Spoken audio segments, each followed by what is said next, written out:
If you were an African-American soldier in World War II, you were facing a fight on two fronts.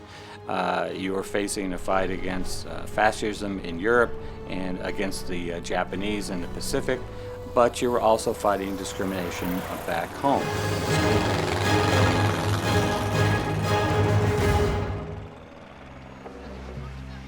In 1943, the U.S. military developed new opportunities for African American soldiers to train as fighter pilots at the Tuskegee Institute in Alabama.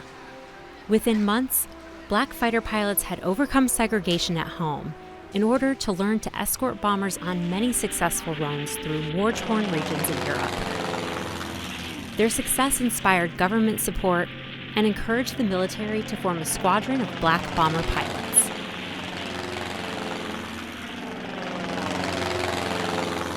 The 477 Bombardment Group was formed in order for African American pilots and crew members to fly medium bombers. The group was stationed for training at Freeman Field in Seymour, Indiana, in the spring of 1945. It was during this training that the black officers and men of the 477th experienced segregation on the military base. Officers' clubs were segregated.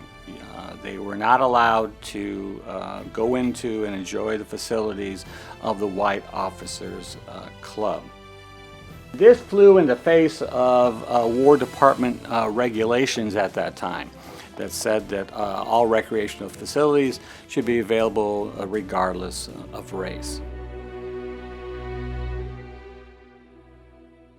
On April 5th and 6th, 1945, the men of the 477th, determined to expose the discriminatory practices at Freeman Field, staged a peaceful protest, with small groups of black officers approaching the club, 8, 10, 12 men at a time, and attempted to enter the club.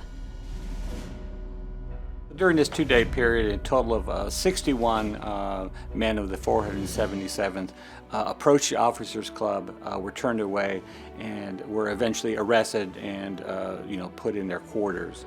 They could be, of course, charged with the ultimate crime in the military of mutiny, and there were very grave consequences if they were eventually court-martialed, convicted.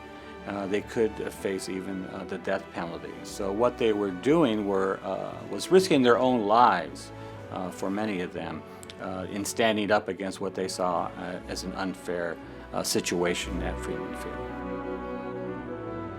The base commander demanded that every officer of the 477th sign a form that would recognize and legalize the segregated practices on the base. When every black officer refused to sign, all 101 officers and men of the 477th were arrested, a move that sent a shockwave through the American military and U.S. society as a whole. Eventually, African-American leaders, newspapers, members of Congress get wind of this.